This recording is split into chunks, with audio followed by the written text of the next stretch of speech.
Buddy, and I suggest to you, and people may find this hard to believe, and some just don't want to hear it, but I suggest to you, because we've locked it down, you actually have less of a chance of getting coronavirus in the jail than you do out on the street. We now, unfortunately, have a big problem at the jail.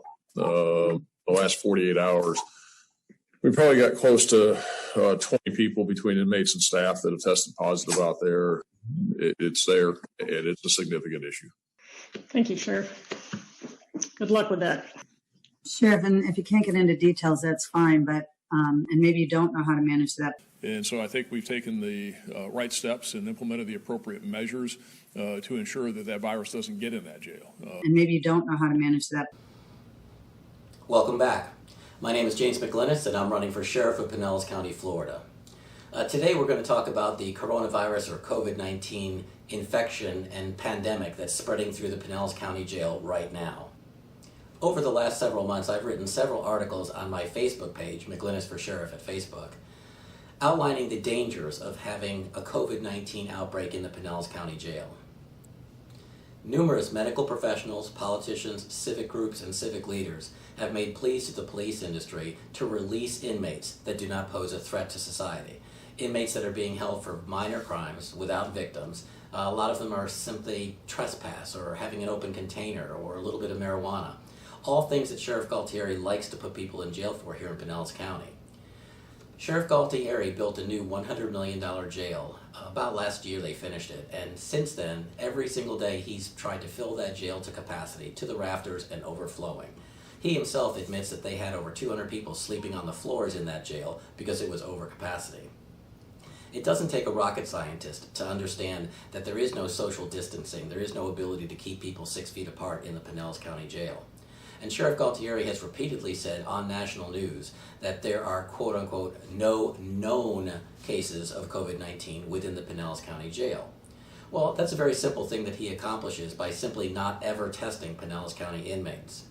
You can see this in the fact that every single time there's a COVID outbreak at the jail, like there was a month ago, the only people that supposedly were affected were jail staff. And even now, the majority of the people that he's claiming are affected are people that are jail staff. And the reason for that is he's not testing the population. He doesn't want the people of Pinellas County to know how bad of a situation that they have here. A perfect example of Sheriff Gualtieri's criminalization of the people of Pinellas County and his penchant for over-arresting everybody and anybody he can is the fact that he sent a swarm of troops down to arrest peaceful protesters outside the St. Pete Police Department.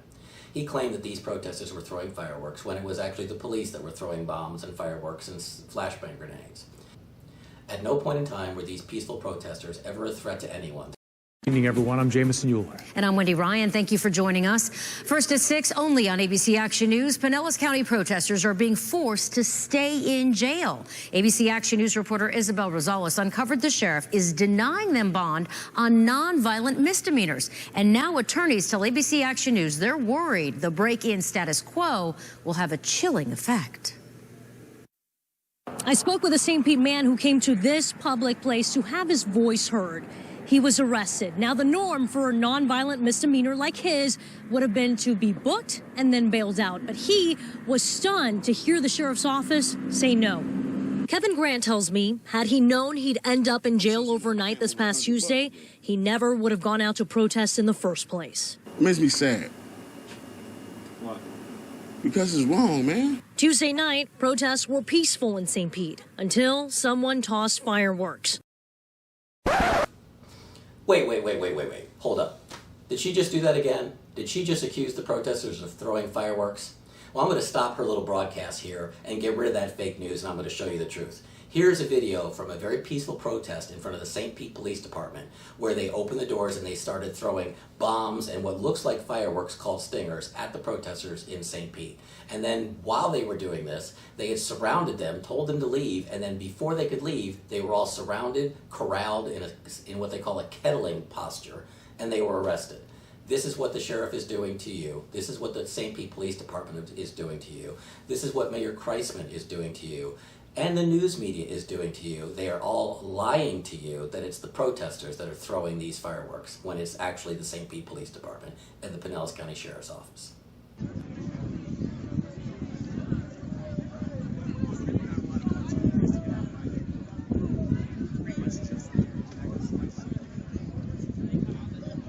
They just came out and gave the warning to disperse.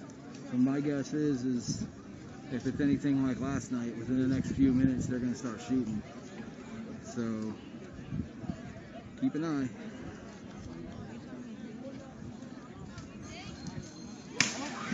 There it goes. Oh, shit.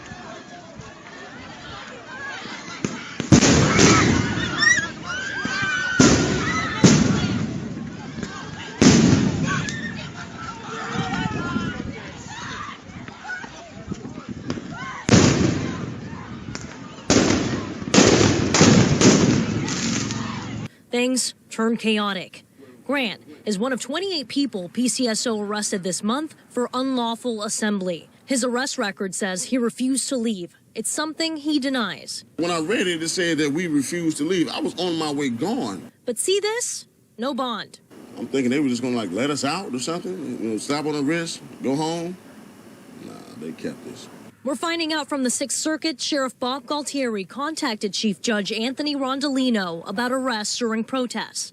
The judge advised him there was no statutory requirement that a bond be set before the first appearance. So Grant and others stayed in jail. The next day, a judge set his bond at $1,000. I've never seen this before in my time, in my 20 years. Where folks are held on no bond before seeing a judge on such a low-level charge. Attorney Frank McDermott says no bond is usually reserved for the worst of crime. But the sheriff says this is aimed at those who are violent. This isn't about protesters who are out there expressing the things that they want to express. I have no issue with that. But this is about people who are committing violent acts. We checked, and nowhere in Grant's affidavit does it show he committed any violence. We reached out to other circuits, and we found out Sarasota, Manatee, and Hillsborough counties are not doing this. In St. Pete, I'm Isabel Rosales, ABC Action News.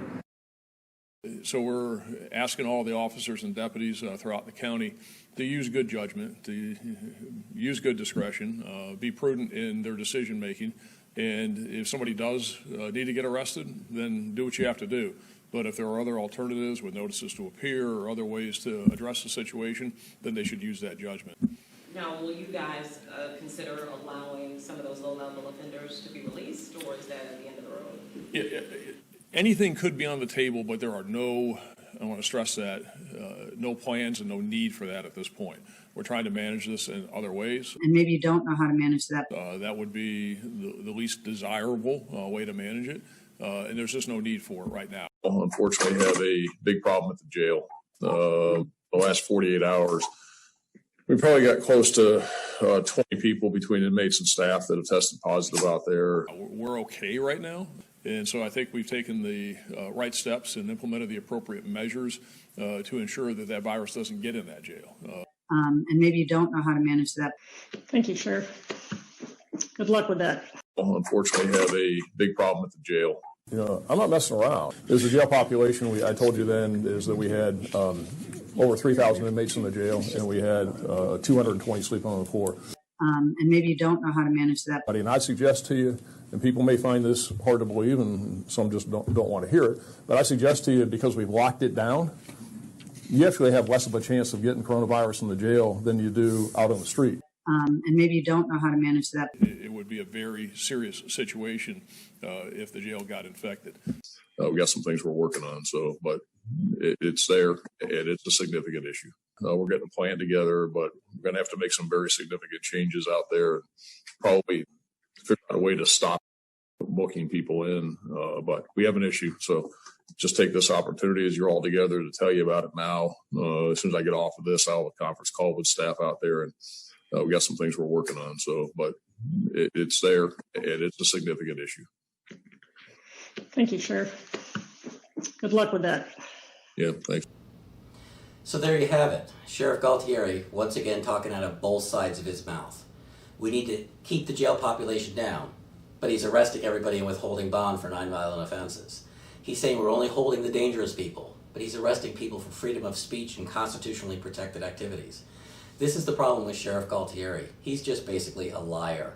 But what the problem here is that this is not just a situation where a couple of people are being put in jail and Gualtieri is a liar. This is a danger to everybody here in Pinellas County. The Pinellas County Jail is actually like an incubator or a petri dish for COVID-19. He has all these inmates in the jail not being tested. He's exposing his own staff and sending them out to the community. And he's recirculating people like these protesters into the jail so that they can become infected and then releasing them back out into the community. He spent $250,000 a day to have 300 deputies patrolling the beaches up and down Pinellas County so that you or I wouldn't be 6 feet close to somebody. Groups of 10 not allowed. But yet he runs probably the worst violator of social distancing guidelines in the entire country with the most amount of people at risk. And now what do we have to show for it? We've got one of the biggest outbreaks, one of the largest infections in the entire county, thanks directly to Sheriff Gualtieri and his mass incarceration techniques. Isn't it time we stop filling up the jails with peaceful protesters and minor offenders? Isn't it time that we stop paying $125 a day to put people in jail for minor offenses that really pose no threat to the community? It's time we all end this. Stopping mass incarceration starts at the source where they put on the handcuffs. That source is Sheriff Gualtieri. If you'd like to see mass incarceration ended in Pinellas County, and you'd like to stop paying for people to sit in jail at your expense, and you'd like to stop the risk of being contaminated by COVID-19 from people that are being circulated through the jail, then you need to vote James McLynas for Pinellas County Sheriff. You can follow me on Facebook, McLynas for Sheriff. You can follow me on my YouTube channel, McLynas for Sheriff. And you can see everything that I'm offering the people of Pinellas County on my website, McLynas4Sheriff.com. McLynas4Sheriff.com. Please vote, donate, support your freedom.